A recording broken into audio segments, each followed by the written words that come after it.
Welcome everyone. I'm Metatron Montez, and today I would like to expand on our previous video on the imagination or walking in the spirit.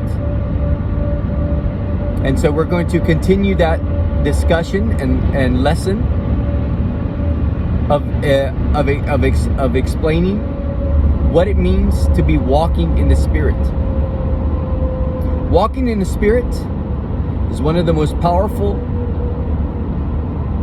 ways to live your life. If you can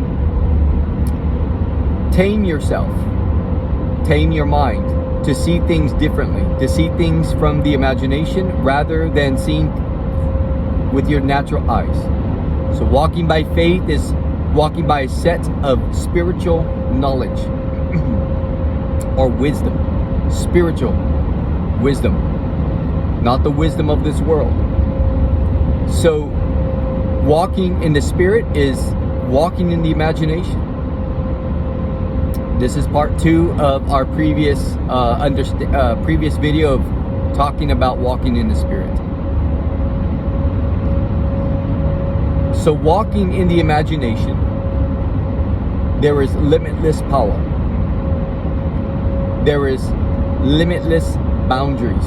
There is no boundary. It is boundless. You can walk through walls. You can travel anywhere in the world. It is the time-traveling machine of the body. You can take your mind and place it anywhere you would like to in the world using the imagination. If you want to be in the Bahamas right now, simply close your eyes and imagine being there. And literally, your imagination will allow you to see those beautiful, crystal clear waters. That white sandy beach, the palm trees, the breeze blowing on the trees, blowing on your face, and the heat, the humidity touching your skin, damping your clothes. That fresh ocean smell, that constant blowing. The beautiful scenery. The remoteness, the quietness of those islands. You can imagine going into the major cities of those islands. Going to Paradise Island. Going to Atlantis Water Park, seeing the animals, seeing the architecture, seeing the beauty. And your imagination will draw these things up in your mind and allow you to experience. I've done this before. I spent 7 years in the Bahamas, but yet my body was never there physically. I was able to take my imagination and spend 7 years because let me tell you something. My family, my beautiful family, I have an absolutely beautiful wife. She is the most beautiful being, beautiful human in the world. And everywhere we go, people will talk to her and say, "You are so pretty," or "You are so beautiful." That's how beautiful my wife is. My children are beautiful. I have beautiful children. Every one of them are absolutely beautiful. My son is beautiful. My son is handsome. And me and my son, we like to dream big. But my wife and my daughter and daughters, they're just babies, so they don't it's not a part of what I'm saying right now. But my eldest daughter and my wife, they said they will never ever go to the Bahamas because of how hot it is. And although it may be beautiful, they never desire to go there.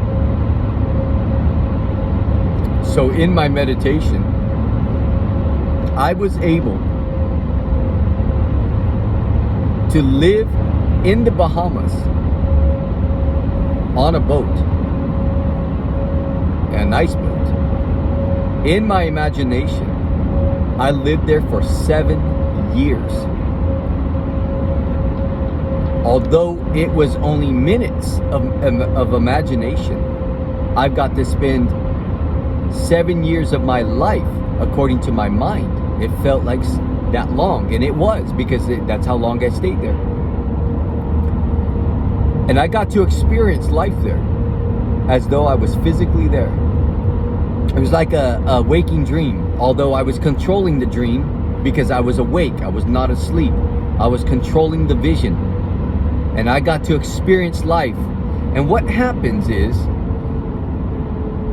I got to fulfill that scratch, that itch in my world, and I was able to scratch it with my imagination. I knew my family would never go there, and so I went there, and I got to fulfill that desire in my life at that time. And I spent 7 years there. And I spent, why 7 years? Because around that time, I began to get bored of just being on this island that I wanted to go to. There was not very many people there, and so I began to become bored there, and so I came back. Although it was only maybe 15 to 20 minutes of being in meditation, it was 7 years. It was literally minutes. I don't know. I can't tell you the exact minutes I was in meditation, but it was 7 years of my life in my imagination. And I came back, and I was able to tell my wife all the beautiful things that I got to do. But I did get to tell her that I did get bored. And so this imagination can literally take you anywhere in the world. You can literally fulfill any dream that you would like to and never leave your body. So you may be tied to people that do not want to do the same things as you do, but you can still go there and do those things without them, and never hurting them, and never bringing pain to them. For my wife, wherever she was at this time, she was asleep, my family was asleep, or wherever they were at, they never felt the loss of me leaving. But yet I was there for 7 years. Do you see how this works? And I've done it to other places. I went to Ireland. I went to Germany. I've been all over the world, but I never left my body. My body, or I should say this, I left my body, but my body was never in those places physically. I was able to go everywhere and anywhere. I was able to meet people. All that I wished to do, I did. And I was able to scratch those itches I had in my life by using the spirit that is in me. And that is the imagination. You have the same power. You can go anywhere in the world. You can create anything you would like, and it will become a manifestation for you if you would like it to be. By carrying the feeling and emotion of which you imagined, carrying it with you in your waking life, it will manifest for you. It will incarnate and it become a reality for you. And whether that be money or wealth or health or a dream home, a job, a promotion, a boyfriend, a girlfriend, a husband, a wife, doesn't matter. There is no limit. But what it is that you are seeking can become a reality for you. So I'm going to go ahead and call this quits. I'm getting a phone call, and I'm going to have to take this phone call, everyone. I love you. Peace out.